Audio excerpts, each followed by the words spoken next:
خبروں کا انبار کیا کم تھا کہ بشرا بی بی صاحبہ کے بیان نے بالکل ہی ایک نیا ایک معاملہ کھڑا کر دیا ہے. ورنہ 24 نومبر انہوں نے 24 نومبر کے حوالے سے بھی کہا ہے, بلکہ انہوں نے یہ بھی کہا کہ میں اداروں سے التجا کرتی ہوں اداروں سے کہ یہ ظلم بند کر دیں. میں اداروں کو بتانا چاہتی ہوں کہ بانی پاکستان تحریک انصاف عمران خان صاحب آ کر کسی سے بدلہ نہیں لیں گے. اگر آپ کو کوئی یہ بتاتا ہے کہ وہ آ کے بدلہ لیں گے تو یہ غلط بتاتا ہے. انہوں نے بلکہ کہا ہے کہ میں نے جیل میں ایک چیز سیکھی ہے کہ طاقت میں آ کر معافی کا دروازہ کھول دینا ہے. ایک میسیجنگ تھی, خیال پازیٹیو میسیجنگ, لیکن آخر میں آ کر جو ایک نئی بات کر دی وہ بالکل ساری گفتگو کہیں اور ہی چلی گئی ہے. اور وہ ہم ذرا اپنے اگلے مہمان سے پوچھتے ہیں کہ ان کے خیال میں کیا یہ گفتگو کسی فائدے کا باعث ہوگی ایک ایسے موقع پہ کہ جب عمران خان صاحب کی رہائی کے حوالے سے انٹرنیشنل معاملات بھی بہت زیادہ زیر بحث ہیں اور شاید ریلیونٹ بھی ہیں, ٹرمپ کا معاملہ اور سارا کچھ. انہوں نے ایگزیکٹلی کیا کہا آپ دیکھ لیجیے ذرا. یہ سعودی عرب کے دورے سے متعلق خان صاحب کے بارے میں بشرا بی صاحبہ نے کیا کہا, ذرا یہ بھی دیکھ لیجیے آپ.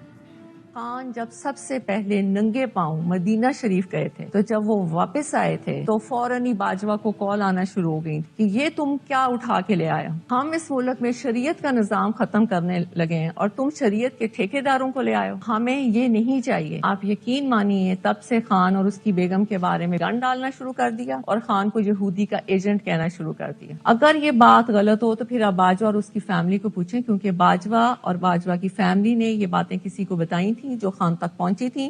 بعد میں کیونکہ آپ کو پتا ہے کہ جب آپ اقتدار میں ہوتے ہیں تو ویسے بھی آپ کے جو ادارے ہوتے ہیں وہ آپ کو بہت سی رپورٹس دیتے ہیں. جناب فواد چودھری صاحب آف کورس سینئر پولیٹیشین ہمارے ساتھ ہیں. حضور السلام علیکم. جی السلام علیکم. ایک ایسے موقع پہ جب بڑی پیچیدگیوں کا شکار ہے پی ٹی آئی اور بانی پی ٹی آئی کا معاملہ, یہ بیان جو ابھی ہم نے سنایا ہے جس کا ایک حصہ, یہ کسی بھی طور پر مددگار ثابت ہوگا ان کے لیے؟ دیکھیے یہ تو خیر ابھی کل دیکھتے ہیں کہ عمران خان اس پہ کیا بات کرتے ہیں, انہیں جب موقع ملے گا. ایون اف ہی نیگیٹس, ایک چیز ریکارڈ پہ تو آگے نہیں بات خان صاحب اگر یہ بھی کہتے نہیں جی مطلب یہ نہیں تھا, یہ بات صحیح نہیں ہے, ایون دین زیادہ سے یہی کہیں گے نا. لیکن بات تو خان صاحب کی میٹر کرے گی نا.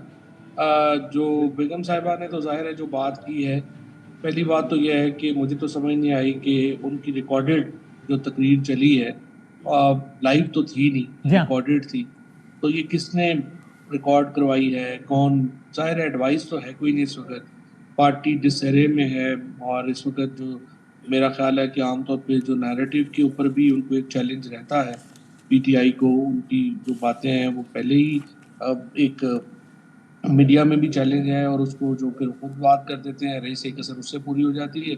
اور سعودی عربیہ نے جتنا عمران خان کا ساتھ دیا, جتنا پاکستان کا ساتھ دیا, اس میں تو کوئی دو رائے ہی نہیں ہے. اور یہ دورہ جو تھا اس میں میں خود ساتھ تھا, اور عمران خان نے جب کیا ہے تو مجھے خود سعودی سب امبیسڈر جو ہیں, دیکھیے سعودی عربیہ کا جو عام سعودی بھی ہے ساری مسلمانوں کا ہی ظاہر ہے محمد مصطفیٰ صلی اللہ علیہ وسلم کے ساتھ عقیدت کا بہت رشتہ ہے, لیکن جو سعودیز ہیں ان کا رشتہ تو اس لیے بھی زیادہ ہے کہ وہ اس سرزمین کو اون کرتے ہیں.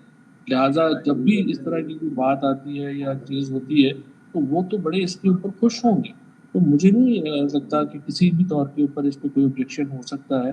یا اور خود مجھے چونکہ پتا ہے کہ جو سعودی اتھارٹیز تھی اور جو سعودی امبیسڈرز تھے انہوں نے بہت ہی اس کو ایک عقیدت کا ایک دیکھا تھا. اور ان کے ننگے پیر چلنے کے عمل کو آپ کہہ رہے ہیں بہت عقیدت سے دیکھا گیا تھا وہاں پہ. بالکل کوئی ایسا پرابلم نہیں تھا. اور اس کے بعد آپ کو یاد ہوگا کہ محمد بن سلمان پاکستان تشریف لائے تھے اور انہوں نے یہاں پہ آ کے کہا کہ میں آپ مجھے اپنا بھائی سمجھیں, عمران خان کو کہا, اور انہوں نے کہا کہ آپ مجھے پاکستان میں سعودی عرب کا سفیر سمجھیں. یہ ساری باتیں اس دورے کے بعد ہوئی تھی. تو اس لیے ظاہر ہے کہ مجھے نہیں پتا وہ انہوں نے کہا ہے کہ کسی نے باجوہ صاحب کی فیملی نے کہا اور انہوں نے کسی کو کہا اور ان سے جو ہے وہ بات چلی. میرا خیال ہے کہ اتنی لمبی سٹوری سنانے کی تو نہیں بن ضرورت تھی, نہ ہی کوئی تک تھی. بہرحال اس کا نقصان ہوگا اور نقصان ہوا ہے, اور اس کو اب عمران خان کیسے اس نقصان کو ریورس کر سکتے ہیں یہ آنے والے چند دنوں میں پتہ چلے گا. اینڈ وین یو سے نقصان تو آپ کی مراد سے یہ ڈومیسٹک پولیٹکس کے حوالے سے ہے یا پھر ظاہر ہے یہ بات وہاں تک بھی جائے گی یا جا چکی ہوگی اور اس انٹرنیشنل ایسپیکٹ سے بھی آپ کہہ رہے ہیں؟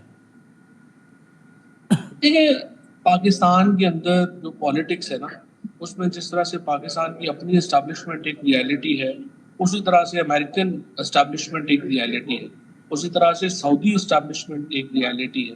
سو پاکستان کی جو ڈومیسٹک پالیٹکس ہیں وہ بھی بڑی ہرٹ ہوتی ہے, بڑا اس کو ایک چیزیں جو ہیں وہ اس پہ اثر آتا ہے جب آپ یہ دیکھتے ہیں کہ جو اگر سعودی عربیہ کی پالیٹکس, کیونکہ اس سے پرابلم یہ آ رہا ہے کہ یہ جو ہٹ ہے وہ ہز رائل ہائنس کے جو پالیسیز ہیں ان کے اوپر ہے, جو ظاہر ہے کہ لائٹلی نہیں ہوگی, اور اس کے اوپر کافی اب ایک کام کرنا پڑے گا اور اس کے اوپر رابطہ کر کے کلیریفیکیشن دینی پڑے گی, اور اس کو میرا نہیں خیال کہ یہ جو اس کو آسانی سے اس کی تلافی. اور پھر اس کا ایک پہلو یہ بھی ہے نا کہ ایک ایسے وقت میں, آپ بتائیے گا کہ آپ ایگری کرتے ہیں نہیں, میں تو سوال کی صورت میں پوچھ رہا ہوں کہ ایک ایسے وقت میں جب بہت امیدیں ہیں ڈونلڈ ٹرمپ سے, تو وہاں ناٹ ٹو فارگیٹ کہ ڈونلڈ ٹرمپ کے قریب ترین جو کچھ عالمی رہنما ہیں ان میں ایک محمد بن سلمان ہے, اور اگر ان کی رائے کچھ مختلف ہے تو اس کا ڈونلڈ ٹرمپ کے فیصلے پر اثر انداز ہونے کا ایک کسی حد تک امکان ہے. ایم آئی رائٹ؟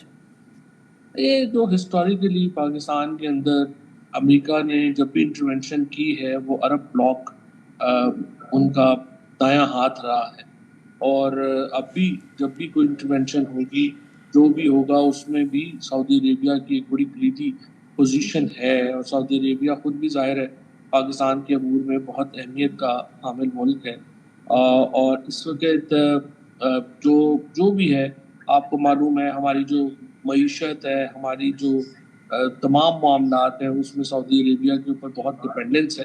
اور دوسری طرف دیکھیے نا, اگر نام ہی ہو تو آپ ایک جس طرح سے ابھی اسحاق ڈار صاحب نے چائنا کے بارے میں ایک بڑی کیجول بات کر دی, اور اس کے بعد آپ دیکھیے اس وقت سے چائنا سے ہمارے تعلقات سٹرینڈ ہیں. سو جب بھی کوئی پوزیشن کے اوپر لوگ ہوں ان کو دوسرے ملکوں کے بارے میں بات کرتے ہوئے بڑی احتیاط سے کام لینا ہوتا ہے, اور اگر آپ احتیاط سے کام نہیں لیتے تو اس کے کانسیکوینسز ہوں گے. ہر غلطی کی آپ کو کانسیکوینس ہوتا ہے, ہر جو آپ صحیح سٹیپ لیں گے اس کا فائدہ ہوگا, ہر جو آپ غلط قدم اٹھائیں گے اس کا نقصان ہوگا, یہ یقیناً غلط قدم.